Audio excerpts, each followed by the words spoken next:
All right, welcome in to the Breer Report for October the 22nd, a mailbag edition. As always, you can get more answers to more questions on our print edition of the mailbag at the mmqb.com. I am here at the league meetings, the fall meeting in New York City. Wraps up at midday today. Not a ton of things that would be of fan interest going on here. They did announce that the Pro Bowl is now getting moved to Tuesday night of Super Bowl week. Not sure how much interest there is in that. So we'll dive into your questions here. We're going to start with question number one from Max. That's at Max Loves Running. Max asks, Colts' remaining AFC opponents are their division, the Steelers and the Chiefs. They are currently 5-0 against the AFC. Colts-Chiefs is looking like the game to decide the number one seed. How do you feel about the Colts' chances in the playoffs if they do get the number one seed? This is a great question, Max. Indianapolis can be a difficult place to play. It is their environment. It takes weather out of the equation. And I'm still there's still a little bit of wait and see with the Colts. They've got a very complete roster.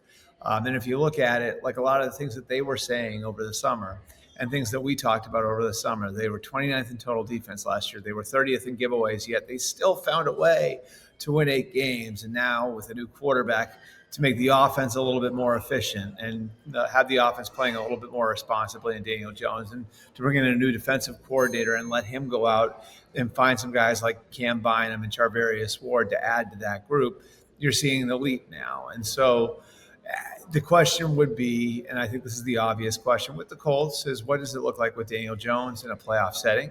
Can Daniel Jones elevate? Can Daniel Jones go through top quarterbacks like Patrick Mahomes, like Justin Herbert? Maybe Joe Burrow makes it back for that. Maybe Aaron Rodgers in that mix. Maybe Lamar Jackson's there. Drake May looks really good in New England. Of course, you got Josh Allen in Buffalo. So that's really where the questions, I think, come with the Colts, is now they've got a roster that looks like it's pretty complete and ready to compete. Can the quarterback elevate when we get to the playoffs? We'll see what the answer to that question is. Question number 2 is from Tom Marshall. That's at a Red Zone Ock. If the Dolphins eventually clean house, can they get away from Tua too? This is a question I've gotten a lot, Tom, over the last few weeks. And I think the answer is that Tua would then become a bridge quarterback. If you have a new general manager, a new head coach who have no investment in Tua Tagovailoa, I think they would look at Tua and say, we can still get a good season to play out of him. He's on the books for $54 million, fully guaranteed for next year already. You're not getting out of that. The offset, of course, is going to create a scenario where if you were to sign somewhere else, it would almost certainly be at the league minimum.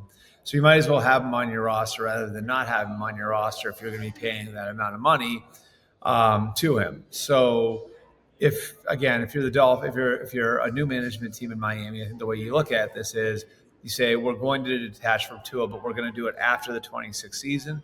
We're going to start looking for our young quarterback now.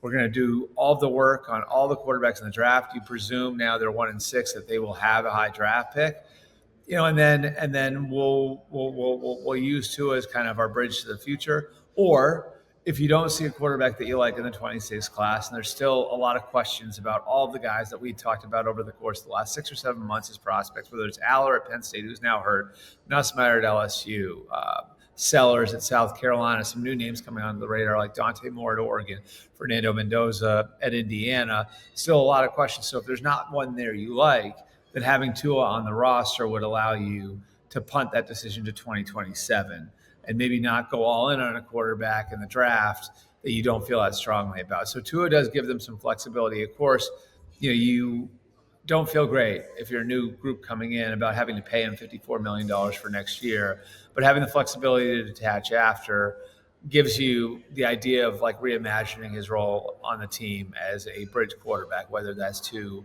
a guy you draft or it's just a bridge to 2027. Finally, question number 3 is from Josh. It's at King Me Queerty. How safe is Kevin Stefanski's job? Are there any rumblings about the temp?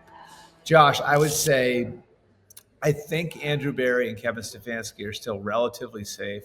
I think, the context here is, over the course of, over a decade now of ownership, Jimmy Haslam and his family looked for a certain mix, wanted a certain philosophy with their coach, with their general manager, and struggled in a very big way to set everything up the right way. There was, of course, an analytics-driven model with Sashi Brown coming in. They tried to mix that with old school football with Hugh Jackson. Then they bring in John Dorsey to be the old school football guy. And I think between Paul DePodesta, Andrew Berry, and Kevin Stefanski, the mix they're looking for.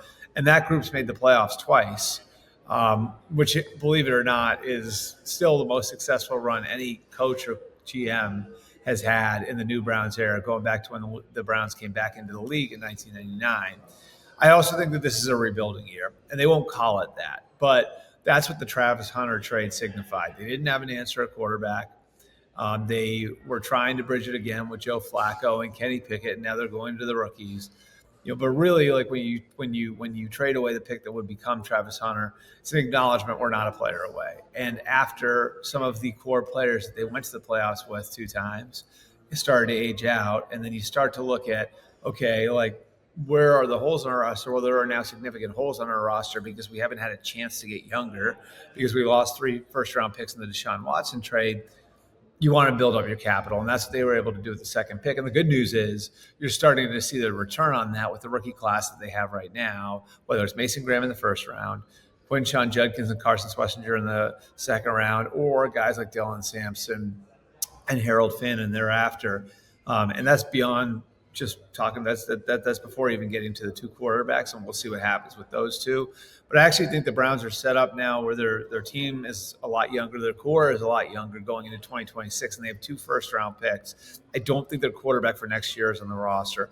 And I do think that they trust Kevin Stefanski and Andrew Berry to find that next guy, whoever that guy might be. Appreciate you guys coming out. As always, love your feedback, want your feedback. You can give us your feedback on YouTube right below us, or on social media at Albert Breer on Twitter, at Albert R. Breer on Facebook, at Albert _Breer on Instagram. Appreciate you guys coming out. We'll see you with another Breer Report tomorrow.